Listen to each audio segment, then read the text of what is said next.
My lifestyle before coming to the church was quite a reckless one. I used to go out clubbing every night. I used to lie in bed most of the day. I wasn't working, and I hadn't worked for about 15 years. I didn't have any goals or any ambition in life. I didn't really know where I was going. I wasn't going anywhere. So my addiction started when I was about 13, 14, when I started smoking at school. My friend introduced me to cigarettes, and because I was such a depressed teenager, I just took it on, and we used to spend our dinner money on cigarettes, and we used to go and smoke in the, there was a park near my school.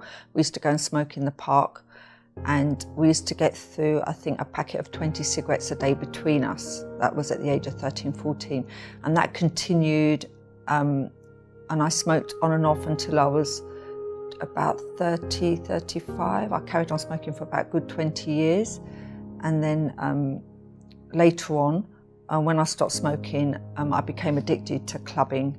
I used to go out practically every single night, if not 7 nights a week, then at least 6 nights a week. I used to go out clubbing because I was addicted to dancing. When I was on the dance floor, I felt really happy. I felt like a buzz and excitement, which I didn't have yet the rest of the time. So I would be in nightclubs every single night. My addiction was triggered by there was a loneliness in my heart, and what happened was I decided to join an evening class for Latin American dancing, salsa, merengue, and when I learned, I just went to the club to see how it was, and from the time I went there, I loved the buzz, I loved the excitement, so I just started going every single night. I just became addicted. There was a lot of people addicted like me, and we would just go from one club to the other every single night. There wasn't a night, maybe there was one night in the week I didn't go out, but then I would just feel depressed and I'd just wait for the following night. I'd go about 11, 12, and I'd come home about 4, 5 o'clock in the morning. My lowest point was when I stood on the edge of King's Cross Underground Station, and I really wanted to jump in the underground because I was just feeling so low, so depressed, because I'd met someone at the nightclub and he'd kind of like ditched me, and I just couldn't carry on. I just didn't know what to do with my life. And it was like, I couldn't get that buzz, that excitement. It was like, no matter what I did, I just wanted to kill myself. I didn't want to carry on living anymore. That was really my lowest point. When I came to the help centre, after a few sessions, like in the beginning, I was still going out. I was going to a nightclub.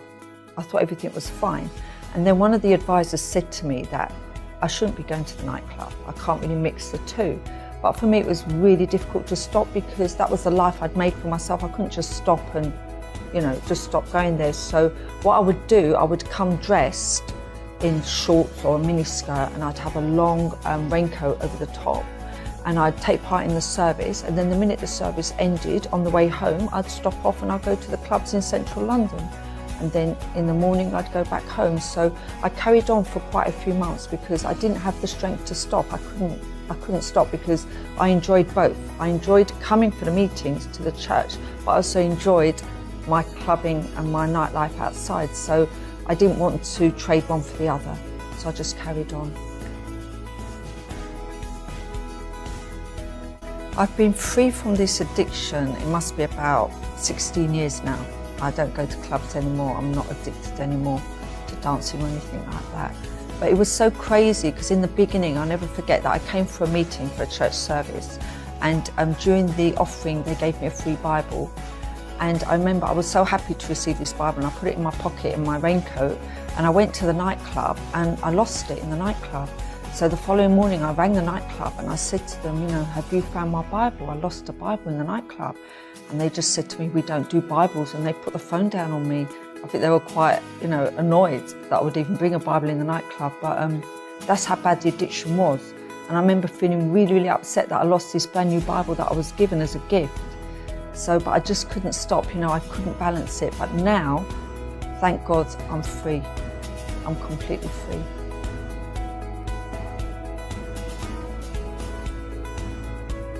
If anyone's in my situation, I would say to them, you can be free from your addiction. But obviously it's a process, but the first thing is you have to want to be free.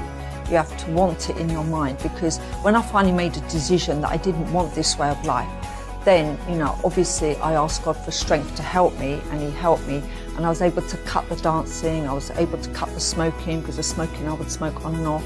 I was able to cut everything because God gave me the strength to be able to do what I couldn't do on my own. So, anybody who's in my situation, don't give up on yourself. There is help available. You can be free. You can have a happy life.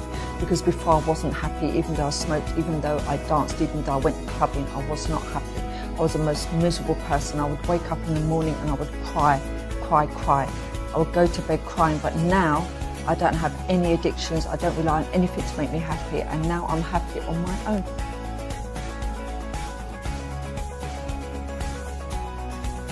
I am Ashken, and that was my story. You feel this loneliness inside of you, and because of this loneliness, you try to do things. You have this addiction. You are doing something that you do this thing in order for you to feel full, in order for you to feel good. But after you do this thing that makes you to feel good, the loneliness come, the depression come, and you cry, you are dismotivated, and you don't know what to do. Asking, she was like that for more than 20 years. She was addicted, she was in that situation until the day she decided to come. She decided to put God first. She sought for help. And if you want a change of life, if you want your situation to change, you need to do something. You cannot wait believing that this situation is going to change. You are waiting already for a long time.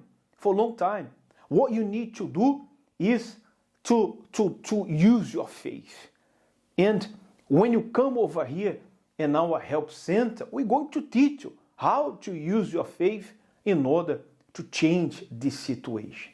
Right now, you are someone who cannot sleep well during the night. You are addicted. You are spending everything that you gain, everything that you work for, you spend, unfortunately, in addictions. You are addicted to drugs, to alcohol, and you want to get rid of those things. But you cannot do by yourself.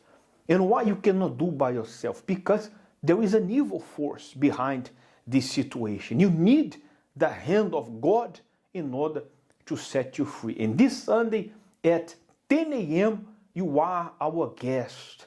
You are our guest to participate. You don't need to pay anything. And doesn't matter also your religion. If you have religion or doesn't have religion, our help center is open for everyone. Doesn't matter your nationality, doesn't matter your religion, you are our guest. You can come this Sunday at 10 a.m. We're going to start our service at 10 a.m. and I'm 100% sure that this situation is going to change. The same way the life of Ashken today is completely different, your life will be different as well. This Sunday, 10 a.m., I wait you over here at our help center, Syggrou Avenue number 122, very near from Syggrou Fix Metro Station. If you want to speak with us right now, you need more help, you can call us at 697-016-7938. May God bless you, and I see you this Sunday. No matter how serious the situation you are facing, come and receive your miracle and overcome all your problems. Come and join us at Syggrou Avenue 122 near Syggrou Metro Fix Station in the heart of Athens.